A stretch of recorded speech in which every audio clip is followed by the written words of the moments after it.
You know, I was recently in Rome and I came back with 3 recipes that I really love. The first is a homemade egg pasta. Actually, you can do it in a food processor with a hand crank machine. It's really easy to do, and a lot of Romans do that at home as well. Then a chicken cacciatore, which is based on a recipe I had for rabbit cacciatore. No tomatoes, it's wine, it's rosemary, it's really bright, a little bit of vinegar as well. And finally, this amazing recipe for a pasta, they call it. It's ricotta and spinach dumplings. They're poached in simmering water and then served with an ultra-fresh tomato sauce. So stay tuned as we investigate the authentic recipes of Rome. Funding for this series was provided by the following. Moe salmon comes ready to cook, ready to grill, ready to season, or pre-seasoned and ready to eat. And an assortment of flavors for an assortment of people. Moe salmon. We pass down traditions here. We create and connect. We enjoy special moments, some simple, some grand. The heart of your home is the kitchen. The heart of your kitchen is the galley.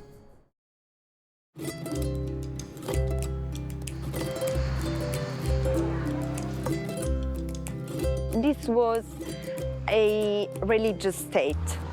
So consider that here we had cardinals, priests, popes, nuns, and then the poor farmers and countryside people and workers. So the regional Roman cuisine is kind of a poor countryside cuisine based on few ingredients, very quick preparation, very nutrient for people that was working under the sun farming all year long. Io sono nata a Roma e mi piace la cucina romana, ha delle cose molto buone, sì, è diversa.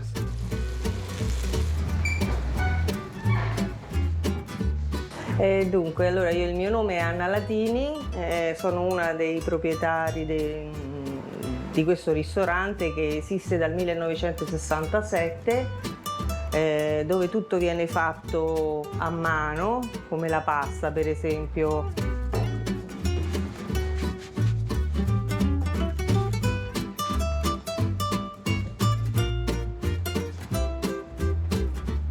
Chiaramente se si vede che rimane l'impasto duro si aggiunge un uovo, ecco. Noi tendiamo a farla un po' morbida. Ok.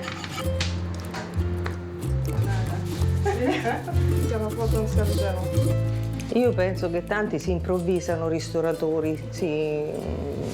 Tante persone magari è andato male qualcosa, dice apro un ristorante, aprono questi e poi in realtà non sono capaci, non sono professionisti e poi approfittando magari del turismo, che persone che vengono e mangiano così a tutte le ore, così fanno un po' di tutto.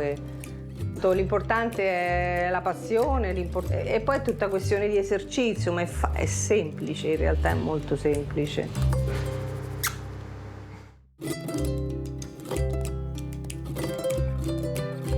You know, years ago, well, decades ago, when I started cooking, I used to make fresh pasta quite a lot. I actually had a nice electric pasta machine. I got out of the habit, like a lot of people, and I was in Rome. And I noticed that virtually every household I walked into, somebody was just making pasta. So I started thinking, like, this is not hard to do. And it tastes so much better than buying dried pasta, although Italians do eat a lot of dried pasta too. So let's start. We have lots of egg yolks and 1 whole egg, and we're going to mix that up with some water.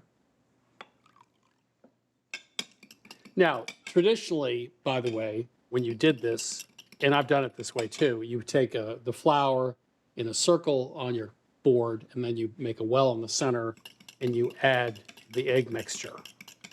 And you take the flour and slowly incorporate the eggs into it. You can do it that way. But if you have a food processor, it's a whole lot easier to do. So I'm going to start running the food processor and add the egg mixture. And you want the dough just to come together. If it's too dry, we can add a little bit more water. If it's too wet, when I need it, I can add flour on the cutting board.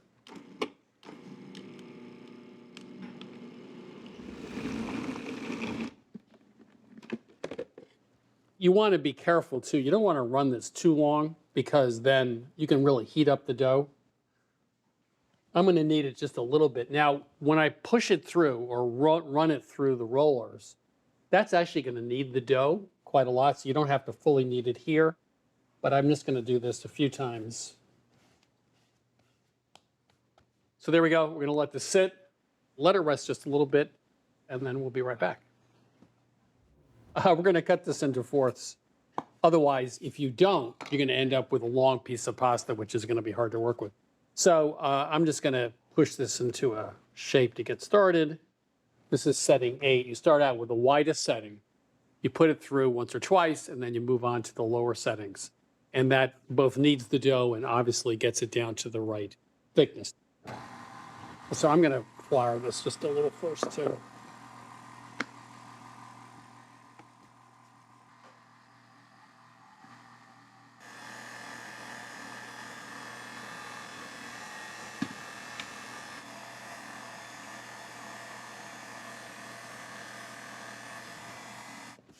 So you want to flour it lightly. And then we're just going to fold it over like this, like that. Okay. And now we can just cut across.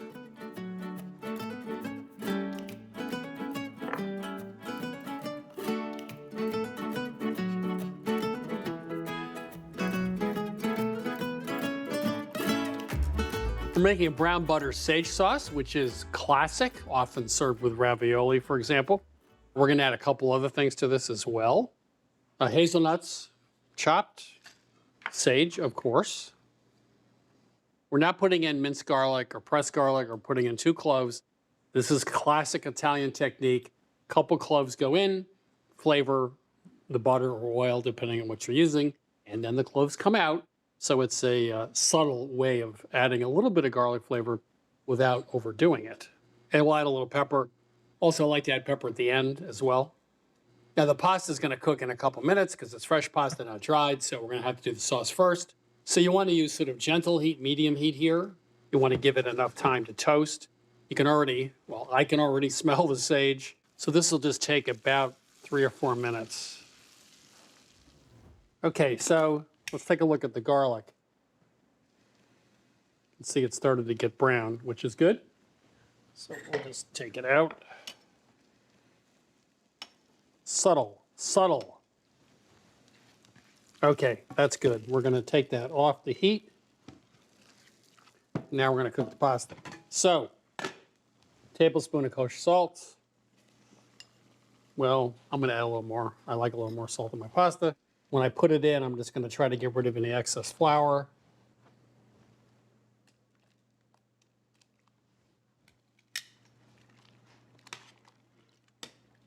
That on for just a second to get that back up.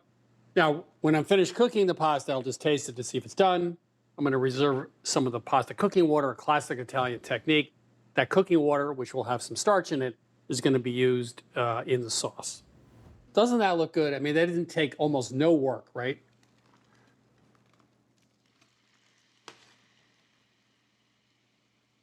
Okay, back on the heat. So we're going to add a little bit of water. Cheese.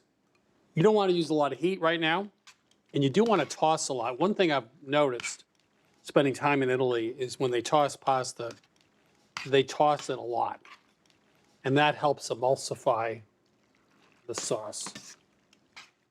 Okay, now you can add other things to this. Now, I would stop here because in Italy, they just do things simply. Lemon juice, okay, add this as well. I'm going to actually add a little zest first. Lemons, by the way, often are used with pasta dishes, especially in Amalfi. And then chives. Okay, that looks pretty good. So, turn this off.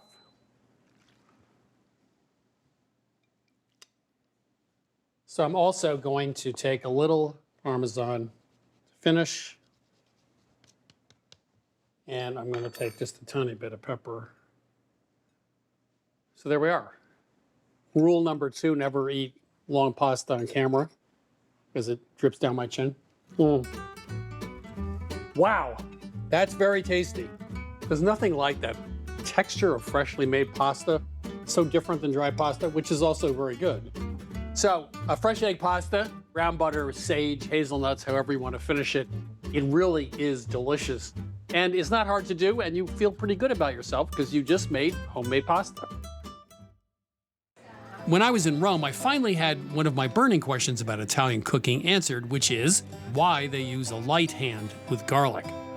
Perché dà un cattivo odore all'alito, quindi se uno ha degli incontri sta attento, però normalmente si usa tanto. Lo uso per cucinare, lo tolgo da non mangiare, però il sapore ci sta.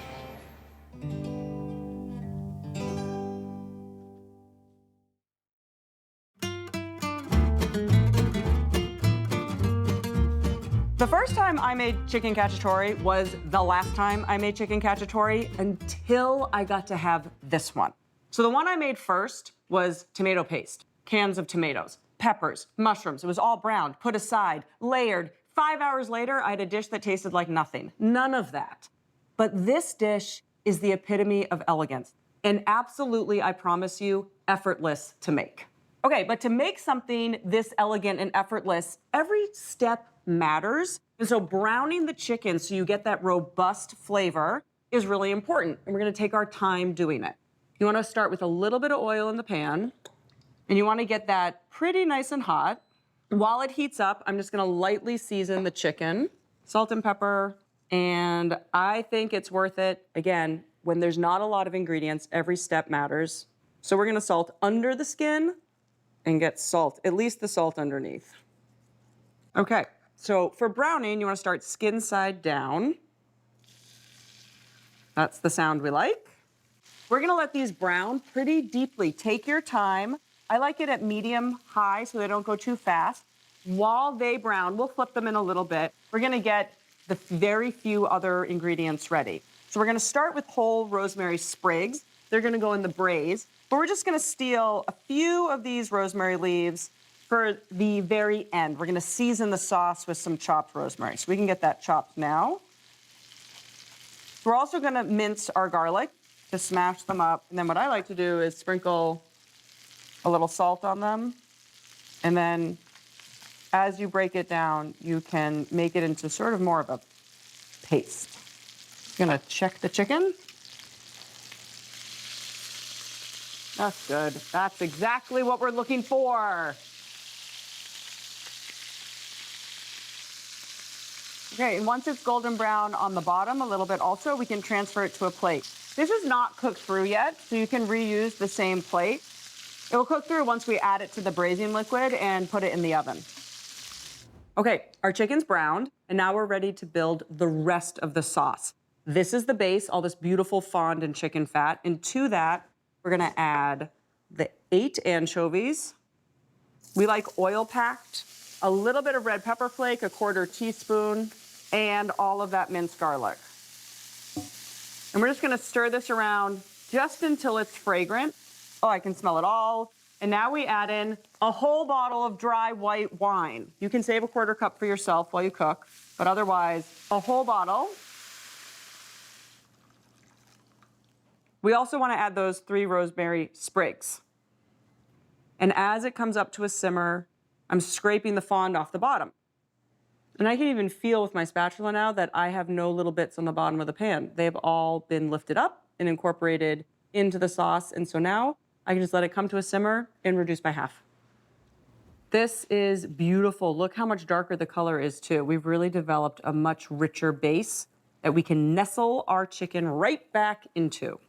We've spent all this time making sure that these are gold. You can hear that? There was a nice little crispiness. We want to keep all that crispy, crunchy deliciousness. So we're not going to finish these on the stovetop where we'd have to actually cover them more with liquid. We finish them in an oven. That way the dry heat of the oven can keep the top crispy and crunchy, but then the moist heat of the braising liquid will cook the chicken all the way through.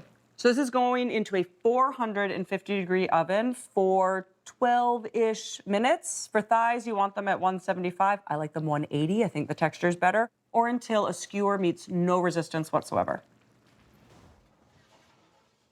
Oh, it's beautiful. The skin is all still crispy and golden on the top.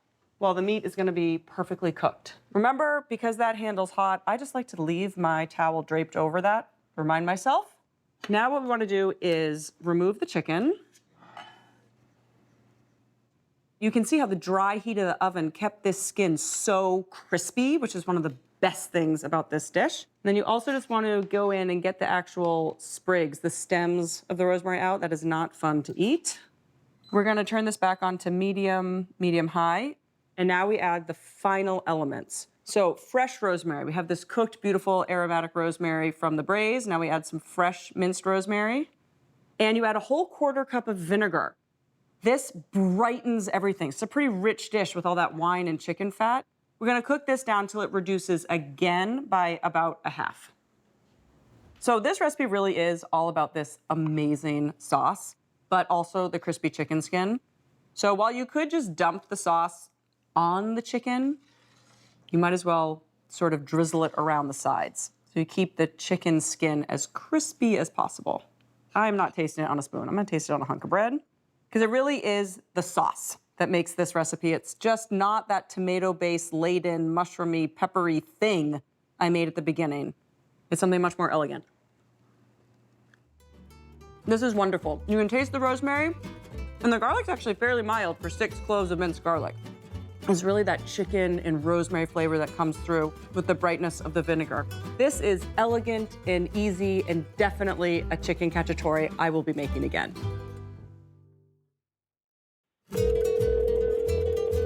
This is Katie Plotkin. My husband's newly diabetic, and I've been trying to take the sugar out of the cooking. And I've been trying to make a tomato sauce, and whenever I don't put the sugar in, it is incredibly acidic. And I was looking for alternative ways to tone down the acid. Tomato sauces in general are on the acidic side, and they don't always settle well with a lot of people. So the question is, can you lower the acidity or the acidic taste in your mouth in a tomato sauce? So I started with a very basic marinara sauce. All of these pots were made with the same brand of tomatoes, same exact amount of olive oil and garlic. So in order to figure out how acidic is this tomato sauce, I got some pH strips here. I'm gonna dip one into my control pot and see where we are on the acidity level. So as this dries, you can see we're down to about a 6 in color, which means this is acidic. Now, there are a couple of different ideas of how to work with an acidic sauce and take away some of that acid. First is sweetness. I'm gonna add a little bit of sugar there in the form of honey and see if that makes any difference in the acid level. For the second pot, we've heard a lot of success with this method, is I'm going to put a waxy potato in the sauce and let it bubble away for a few minutes. And the thought is that that potato will draw in some of the acidity and lower the acid level and raise the pH level. And then finally, I'm going to add some baking soda to our last pot. Baking soda is a pure alkaline. The soda lowers the acid level so that it's not so tart when you eat it. So we let the sauces bubble away for about 15 minutes, and then we tested them all with the pH strip. The clear winner, very clear winner, was the soda. Makes total sense. Soda is an alkaline. So if you find that marinara sauce is a little bit on the tannic and acidic side, add a pinch or 2 of soda to your pot. It will lower the acid level and raise the pH, which will even out that acidic flavor in the sauce and be much more palatable for you to eat.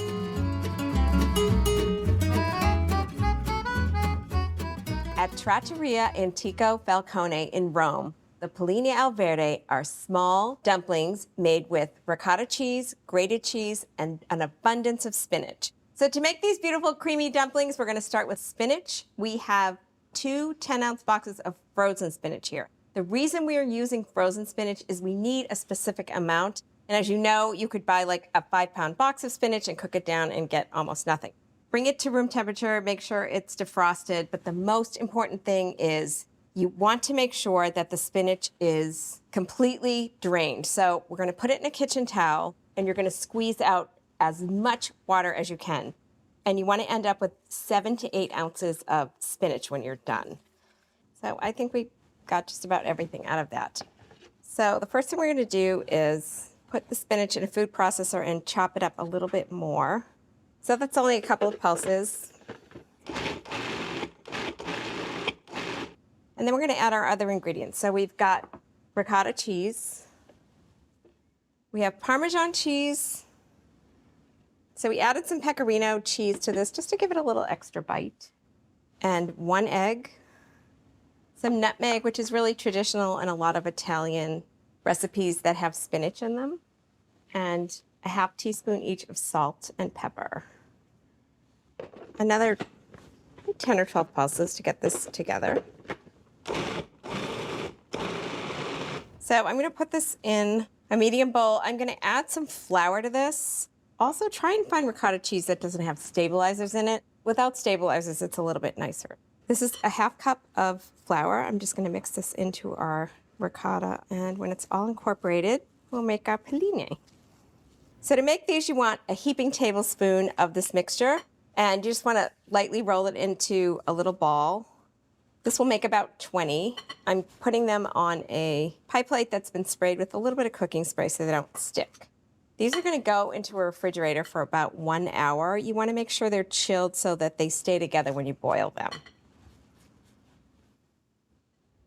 So while our pelline chill, I'm gonna make a really simple tomato sauce. I'm using a can of whole peeled tomatoes, and I'm gonna grind them up for a minute in a food processor because we want a really satiny sauce.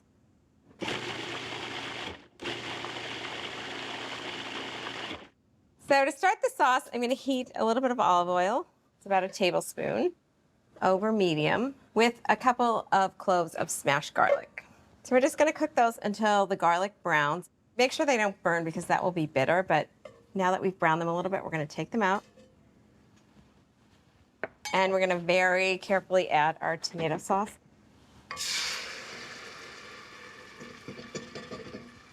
And to that, I'm gonna add a little bit of water because we're gonna cook this down a little and we don't want it to get too thick. So I've got a 1/4 cup of water and a half teaspoon each of salt and pepper. So I'm gonna bring that to a simmer and let it cook for about 10 minutes until it thickens a little bit. So this has been simmering for about 10 minutes. It's thickened a little bit. I'm gonna tear up some basil and put that in there.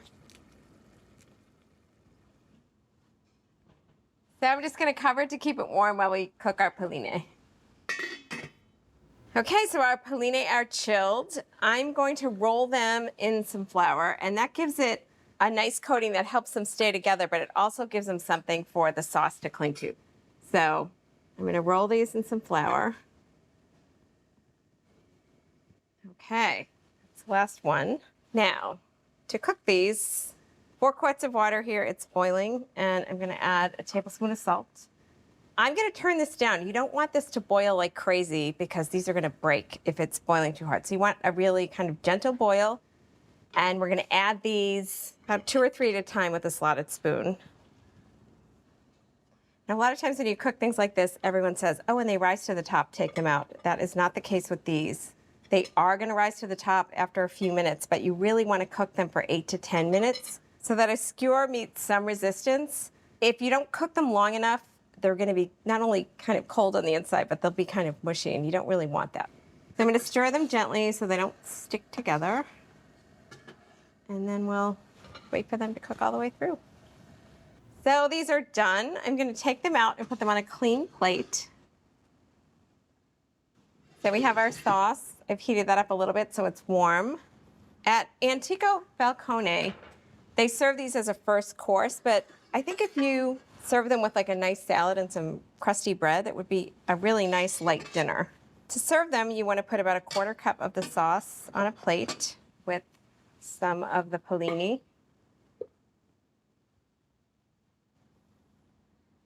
And a little bit of grated cheese. And there you have it. Let me try some of these. So if you're looking for something light and easy, a little bit different than a regular meatball, try these pelline al verde. They are creamy, lots of spinach, and some delicious cheese with this really nice, sweet kind of sauce to go with them. You can get this recipe and all the recipes from this season at milkstreettv.com. Recipes and episodes from this season of Milk Street are available at milkstreettv.com, along with shopping lists, printer-ready recipes, and step-by-step videos. Access our content anytime to change the way you cook. The new Milk Street Cookbook is now available and includes every recipe from our TV show. From cacio e pepe and skillet spanakopita to Brazilian-style carrot cake and Thai coconut soup, the Milk Street Cookbook offers bolder, fresher, simpler recipes. Order your copy of the Milk Street Cookbook for $27, 40% less than the cover price. Call 855-MILK-177 or order online.